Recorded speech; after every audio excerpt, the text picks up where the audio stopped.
और उस दिन अगर मैंने भागने की कोशिश की तो हो भी सकता है कि मैं भाग भी लूँ, हो सकता है कि नहीं भी भाग पाऊँ। तो इसीलिए अगर मैंने 10, 20, 50 साल प्रैक्टिस की होती तो डेफिनेटली उस दिन मैं 2 किलोमीटर तक भाग पाऊँगा। इसीलिए सेल्फ प्रैक्टिस करना बहुत ज़रूरी है।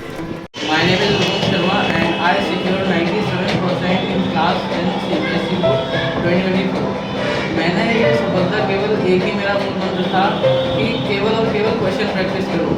अगर आपको कोई भी टॉपिक है आपका, अगर आप उसमें अच्छे से क्वेश्चन प्रैक्टिस कर लेते हैं तो वो टॉपिक आपका बहुत स्ट्रांग हो जाता है और बस फिर उससे आपका कोई भी क्वेश्चन है वो आप इजीली कर सकते हैं। मतलब क्वेश्चन प्रैक्टिस जितनी ज़्यादा हो सके। आओ बेटा, ये भी आप भी इसमें आ जाओ, कैटेगरी में आ जाओ। तो अभी आ जाओ बेटा। तो क्या है कि रुकुम का ये कहना है कि क्वेश्चन प्रैक्टिस जो है मेन फोकस होना चाहिए। यानी कि मेरा भी यही मानना है कि एक तो होता है टॉपिक कवर अप करना, टॉपिक को क्लियर करना। टॉपिक कवर अप हो जाने के बाद जैसे आपका टॉपिक क्लियर हो जाता है, मतलब सिलेबस पूरा हो जाता है, तो आप उस सिलेबस ऐसा नहीं है कि बहुत सारे बच्चे, मैंने तुमको भी समझाया था, हर साल बच्चों को समझाता हूँ कि एक बार सिलेबस बताने के बाद बच्चे ये समझ लेते हैं कि अब हमें पढ़ने की नीड नहीं है, टीचर की कोई गाइडेंस की आवश्यकता नहीं है, कोई नीड नहीं है। लेकिन उसके बाद ही असली जो है रेस शुरू होती है। क्वेश्चन प्रैक्टिस हर एक टॉपिक वाइज जितने भी टाइप के क्वेश्चन जितने आप लगा सको उतने लगाओ।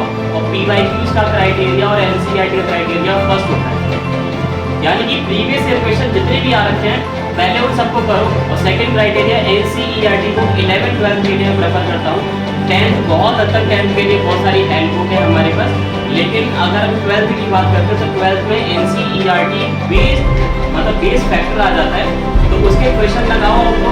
और जितने भी PYQs हैं उनको लगाओ, प्रैक्टिस शीट जो होती है उनको लगाओ। तो ये इस तरह से अगर क्वेश्चन करोगे तो पेपर बहुत हलवा हो जाता है। और आप हमेशा एक चीज़ और करो, तो मैं कहना चाहता हूँ कि आप अपने मेन एग्जाम से पहले कई सारे क्वेश्चन पेपर अटैम्प्ट करो।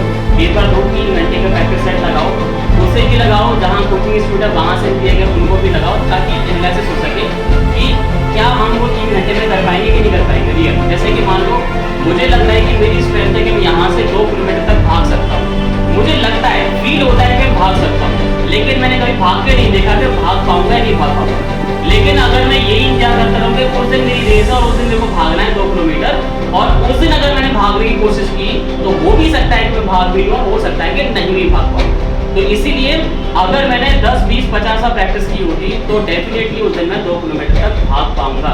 इसीलिए सेल्फ प्रैक्टिस करना बहुत ज़रूरी है। श्वेता, आप भी बताओ थोड़ा सा कि अगर आपने जो अच्छे स्कोर किया है केमिस्ट्री में, तो केमिस्ट्री में अच्छे स्कोर कैसे किया है, थोड़ा वो चीज़ थोड़ा बताओ। क्या?